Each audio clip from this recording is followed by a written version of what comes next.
ఇంకా Chennai Apollo hospital నుంచి మరిన్ని అప్డేట్స్ భరత్ అడిగి తెలుసుకుందాం. భరత్ చెప్పండి, అప్డేట్స్ ఏంటి? ఇంకా జయలలిత ఆరోగ్యంపై కొనసాగుతూనే ఉంది.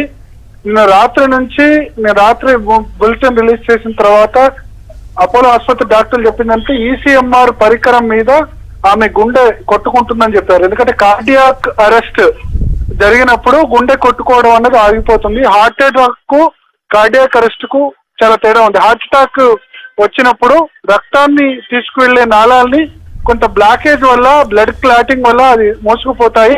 దానివల్ల కార్డియాక్ అరెస్ట్ కు దారితీసే అవకాశం ఉంది. బట్ ఇప్పుడు వచ్చింది కార్డియాక్ అరెస్ట్ కావడంతో ఆమె గుండె కొట్టుకోవడం మానేసింది. ఈసీఎంఆర్ పరికరం మీద ఇప్పుడు గుండె కొట్టుకుంటోంది. సో ఈ నేపథ్యంలో తిరిగి మామూలు స్థితికి తీసుకొచ్చేందుకు డాక్టర్లు అయితే ప్రయత్నాలు చేస్తున్నారు. అపోలో ఆసుపత్రి మధ్యాహ్నం తర్వాత బులెటిన్ రిలీజ్ చేసే అవకాశం ఉన్నట్లు చెప్తున్నారు, కానీ దాని మీద కూడా స్పష్టత లేదు.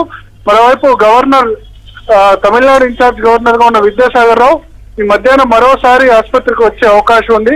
వైద్యుల దగ్గర పరిస్థితి తెలుసుకునే అవకాశం ఉందని చెప్తున్నారు.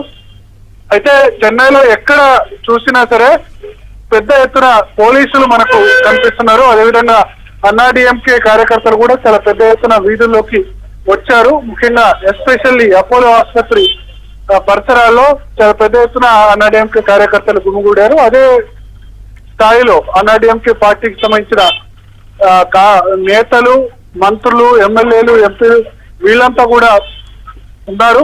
కొద్దిసేపట్లో సమావేశం జరగబోతోంది. అన్నాడీఎంకే ప్రజాప్రతినిధుల సమావేశం కూడా జరగబోతుందని చెప్తున్నారు. సో ఓవరాల్ గా చెన్నైతో పాటు తమిళనాడులో ఎక్కడ చూసినా సరే అంతా దీని గురించి చర్చ. జయలలిత ఆరోగ్య పరిస్థితి ఎట్లా ఉంది, ఆమె కోలుకునే అవకాశం ఉందా, ఈ అంశాలపైన ఎక్కడ చూసినా చర్చ జరుగుతున్నట్లు మనకు కనిపిస్తుంది. స్పందన. Thank you Bharat.